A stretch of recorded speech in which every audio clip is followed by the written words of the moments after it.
This program is for business leaders who want to be more self-disciplined, determined, and decisive. Stay to the end for bonus points on what to do when your laziness wins, and to see my recommended video on maximizing your motivation. Am I the only one who's both highly motivated at some things yet extremely lazy at others? I'm guessing not, because our brains evolved to be lazy, that is, to conserve all of our energy for surviving and reproduction. That comes down to the 4 F's: feeding, fighting, fleeing, and effing. Yes, that would be fornication or reproduction. Anything that didn't lead directly to surviving or making descendants, which are, of course, ourselves, we are the descendants of those who survived, was essentially backburnered. It was something that wasn't necessary or desirable, because the brain's only function, for the most part, was to keep us alive long enough to pass on our genes. None of that was, in fact, any kind of priority, unless it fit into the category of those 4 F's. So these days, most of us at work aren't doing any of these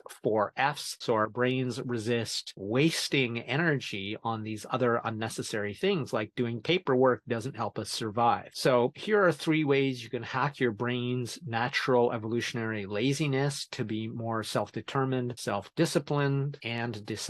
First is to create defaults. Second is to be proactive in your planning, aka implementation intentions. And the third is to create cognitive friction in certain situations. So in Nudge, the final edition, Nobel Prize winner Richard Thaler and Harvard Law professor Cass R. Sunstein, 2 authors of that book, talked about using defaults as a powerful way to hack our preference for doing nothing. Another way you can think of this as to do anything that caused effortful change. So you can use one-time efforts like this to get things done automatically thereafter. So perfect example would be the auto renewal payments on Netflix, if you have Netflix, your gym membership, and retirement savings plan at work, where you have to do one decision once and then it's automatically deducted. You therefore have to do nothing, the default. And more powerful than that, though, these are set it and forget it strategies, but the default is more than that. It's actually, if you do nothing, this is what happens. So it's just like the default settings on your phone or your computer. There are decisions made, but you can build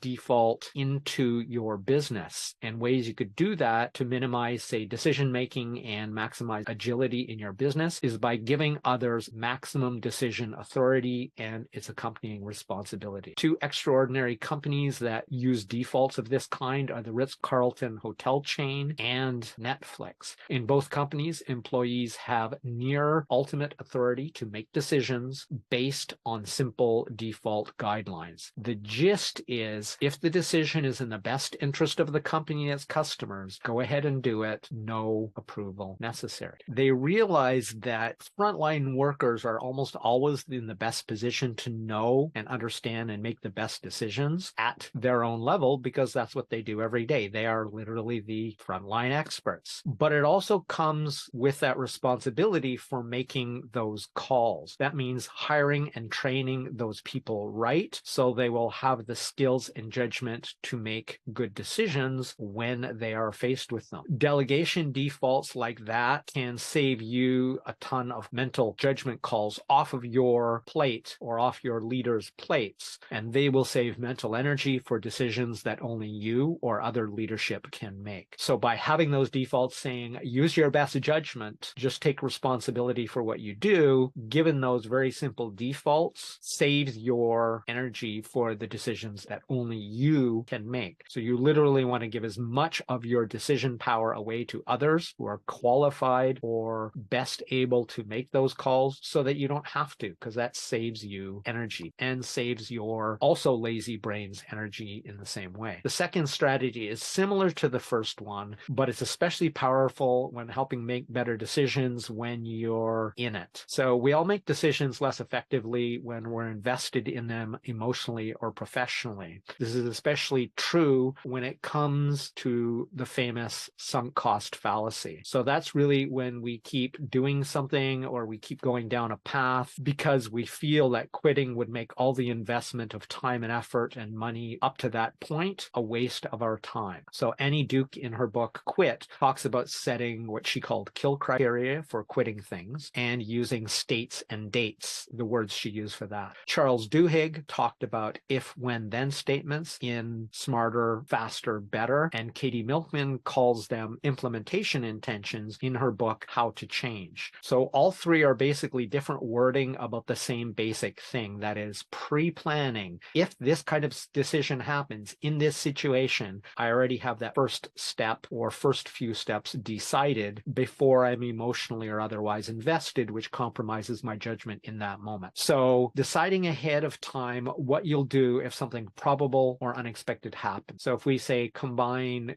Duke's and Duhigg's approaches, it might be something like this. When something completely unexpected, like COVID-19 happens, or anything that has an overwhelming effect on our business, we will send an immediate email to inform all relevant stakeholders, arrange for an emergency meeting, and take the next 24 hours or more to reflect on the next step before making further decisions or taking further actions. When something surprising happens, have a plan, a prefabricated decision in place. It's like emergency training for your brain, a cognitive fire drill for your brain, so that you know what to do when that happens. Instead of panicking or thoughtlessly, say, firing a massive portion of your workforce, you've already decided your immediate next step. That saves your always limited mental resources. It keeps you making more rational decisions by doing that decision making, that plan ahead of time and outside of the emotionally charged moment. Third is to create cognitive friction to discourage an undesirable decision or behavior. For example, I love McDonald's sausage McMuffin with egg breakfasts. So much so that I usually, when I get them, I get two, and I, of course, eat two. They're a ton of calories, and it's all junk food, as delicious as it is. So to save me from myself, recently I've been trying a simple strategy based on what I'm talking about, and that is I get one meal instead of two, so that I'm essentially forced to go back to McDonald's again if I want a second one. I go get it. It's only minutes from my house. If I order one and I bring one back and I eat it, I still have time to go back and get another one, but I have to get off my lazy butt and decide that I really need a second junk food breakfast and doubling the calories.